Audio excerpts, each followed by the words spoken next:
Assalamualaikum warahmatullahi wabarakatuh. Saya Siti Nur Kamalia, NIM saya 1904034030. Saya dari kelas 2B TLM. Saya merupakan salah satu mahasiswa dari Universitas Muhammadiyah Profesor Dr. Hamka, Fakultas Farmasi dan Sains. Pada kali ini saya akan menjelaskan tentang pemeriksaan ELISA.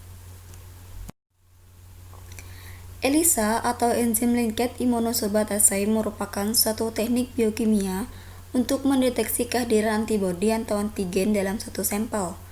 ELISA dipakai untuk pengujian semua antigen, hapten, atau antibodi. Prinsip kerja dari teknik ELISA adalah berdasarkan reaksi spesifik antara antibodi dan antigen dengan menggunakan enzim sebagai penanda atau marker. Enzim tersebut akan memberikan satu tanda terdapatnya suatu antigen jika antigen tersebut sudah bereaksi dengan antibodi. Reaksi tersebut memerlukan antibodi spesifik yang berikatan dengan antigen. Kemudian ada tipe ELISA. Tipe ELISA dibedakan menjadi dua, yaitu yang pertama teknik kualitatif, merupakan teknik yang berdasarkan bahwa tiap antibodi berikatan pada antigen yang spesifik. Sedangkan yang kedua yaitu teknik kuantitatif, merupakan teknik yang berdasarkan jumlah ikatan antigen antibodi yang ditentukan dengan nilai absorbansi. Kemudian ada teknik ELISA. Teknik ELISA dibedakan menjadi 4, yaitu yang pertama direct ELISA. Direct ELISA merupakan metode ELISA yang paling sederhana. Direct ELISA digunakan untuk mengukur konsentrasi antigen pada sampel. Mendeteksi antigen dengan cara mengikat antigen dengan antibodi yang telah dilabel secara langsung dengan enzim. Yang kedua, indirect ELISA. Indirect ELISA banyak digunakan untuk mengukur konsentrasi antibodi. Enzim diikatkan pada antibodi sekunder yang berikatan dengan antibodi primer. Antibodi sekunder biasanya adalah anti-space antibody dan sering dipakai antibodi poliklonal. Yang ketiga, sandwich ELISA. Sandwich ELISA dicirikan oleh antibodi penangkap antigen yang diikatkan pada fase padat. Teknik ini terdiri dari dua macam, yaitu direct sandwich ELISA dan indirect sandwich ELISA. Yang keempat, kompetitif ELISA.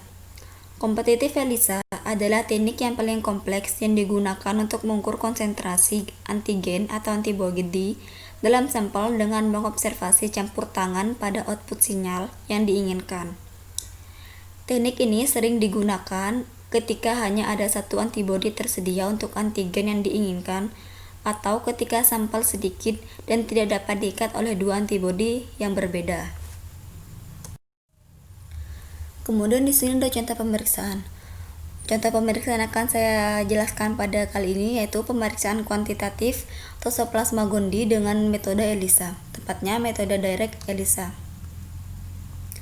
Tujuannya itu untuk memahami prinsip kerja ELISA, mampu melakukan pemeriksaan kuantitatif Toxoplasma gondii dengan metode ELISA, dan mampu membuat grafik dari pengenceran standar dan memperoleh rumus persamaan perhitungan konsentrasi sampel. Prinsipnya, sumuran mikro ELISA dari bahan polistiren yang telah dilapisi oleh antigen Toxoplasma gondii disebut fase padat antigen. Kemudian ditambahkan dengan serum sampel yang diencerkan. Intensitas warna yang timbul sesuai dengan konsentrasi imunoglobulin G yang ada pada serum sampel. Alatnya yaitu serum sampel, microwell strip, pipet multichannel, pipet mikro, vortex, alat pelindung diri, adhesive slip, absorbent pad, certificate of analysis, inkubator, water bath, alat pembaca fotometrik, dan printer. Sedangkan bahannya yaitu microwell strip, enzim conjugate, sampel diluent warna hijau 2,2 ml, serum kalibrasi, serum kontrol positif, serum kontrol negatif, wash buffer konsentrat, substrat, dan larutan penghenti. Prosedur kerja. Persiapan reagen. Yang pertama yaitu sebelum pemeriksaan serum sampel yang disimpan dalam freezer dibiarkan mencapai suhu kamar antara 20-30 derajat Celcius. Yang kedua, semua reagen dalam kit harus dikondisikan pada suhu kamar sebelum penggunaannya. Yang ketiga, pengenceran satu volume wash buffer atau 20 kali dengan 19 volume air suling. Cara kerjanya yaitu yang pertama, dilakukan pengenceran 1:40 dari serum sampel, serum kontrol negatif, serum kontrol positif, dan serum kalibrator dengan menambahkan 5 mikroliter dari serum tersebut pada 200 mikroliter sampel diluent, kemudian dihomogenkan. Yang kedua, dipipet masing-masing 100 mikroliter serum kontrol negatif, serum kontrol positif, dan serum kalibrasi ke dalam well microELISA strip. Pipet 100 mikroliter masing-masing serum sampel yang telah diencerkan ke dalam well berikutnya. Untuk reagen blank, tempatkan 100 mikroliter sampel diluent pada posisi well 1A. Campurkan dengan baik. Yang ketiga yaitu ditutup microELISA strip dengan penutup yang tersedia. Inkubasi pada suhu 30 derajat Celcius selama 30 menit. Dilakukan pencucian dengan wash buffer sebanyak 4 kali dan cuci dengan Aquades sekali. Ditambahkan enzim konjugat 100 mikroliter ke dalam masing-masing well yang digunakan. Ditutup dengan penutup yang disediakan. Inkubasi pada suhu 37 derajat Celcius selama 30 menit. Dilakukan pencucian dengan wash buffer sebanyak 4 kali dan cuci dengan Aquades sekali. Ditambahkan larutan buffer substrat TMB reagen pada masing-masing well sebanyak 100 mikroliter. Kocok selama 10 detik.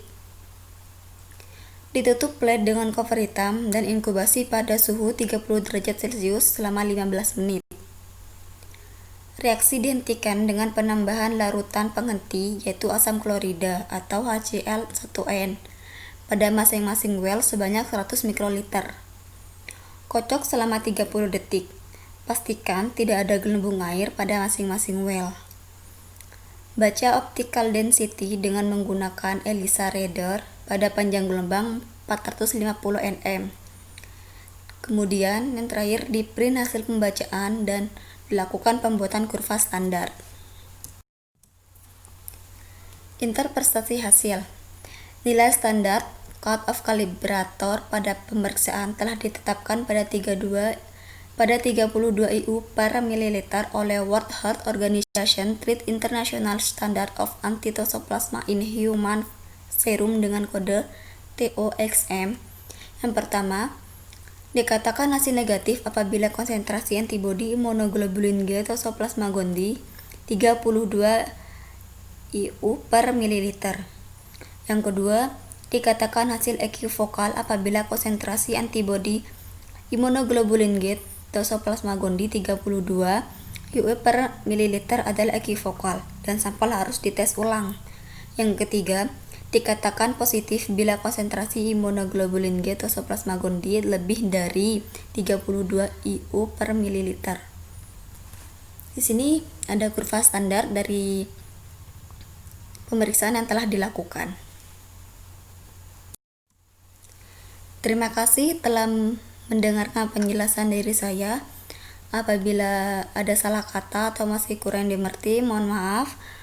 Terima kasih. Sekali lagi, wassalamualaikum warahmatullahi wabarakatuh.